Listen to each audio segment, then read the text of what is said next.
I'm doing my current event speech today. This is my audience over here. I'm gonna place myself right here. All right. Do you owe money? Maybe on credit cards, or you're paying off a mortgage? How about in student debt? As of 2024, the Education Data Initiative has reported that we collectively owe $1.75 trillion in student debt. Today, I will discuss the student debt crisis as this pertains to all of us, as we are all students and as Americans. I chose this topic as I myself have taken out loans in the past. And as I said, I will be informing you on this debt crisis. I will share evidence from 3 sources. I have the Education Data Initiative, Melanie Hansen, Student Loan Debt Crisis Explained, published July 2024. Forbes, Robert Farrington, Student Loan Crisis Grows as Families Take on Record Debt, published March 2024. And the Student Debt Crisis Center, Natalia Abrams, the SDCC survey reported shows borrowers continue to face unnecessary obstacles since the return to repayment, published March 2024.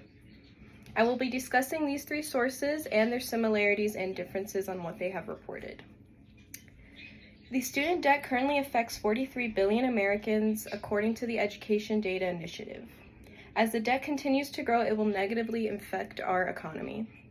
Those with debt are struggling to make payments, which also affects other financial opportunities in life. The SDCC reported that 1 in 3 borrowers will be unable to pay their monthly student loan payment over the next 6 months. As I have mentioned, the Education Data Initiative reported $1.75 trillion in student debt, and it is increasing.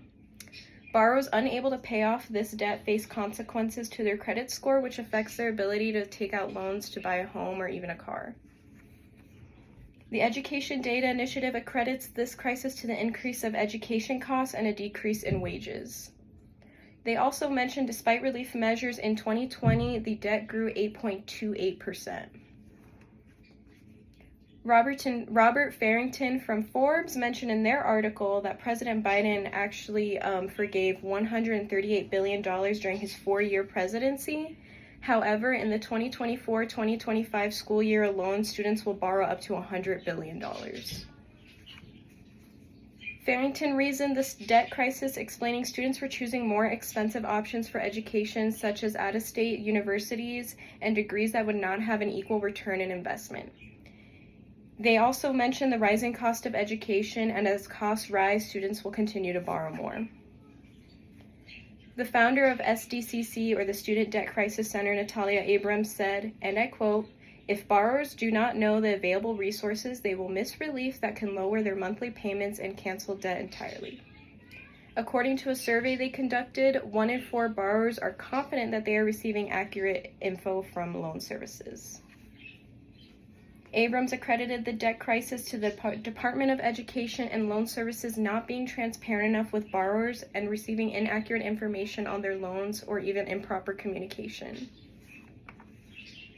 Now that I have shared with you the 3 sources and some of the information they presented, I will discuss their similarities and differences.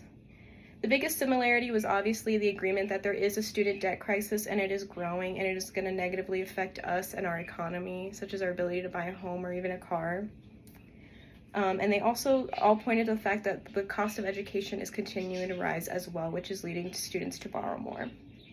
The biggest difference between the 3 articles was their reasoning behind what is causing this crisis. Forbes blamed frivolous student spending, choosing expensive universities or degrees that wouldn't have the best return of investment. The SDCC blamed predatory loaning services, and the Education Data Initiative blamed the rising cost of education and the decrease in wages. In conclusion, today I have informed you of the student debt crisis. I presented evidence from Forbes, the Education Data Initiative, and the Student Debt Crisis Center. I explained their different ideas of what is causing the crisis, but their agreement that there is one and the ramifications it will have on our economy. Interpreting all these articles and their causes, I agree that it is more likely that all these reasons are valid, and there's rarely ever one right answer for a crisis this big. Thank you for listening to my speech. I'm going to show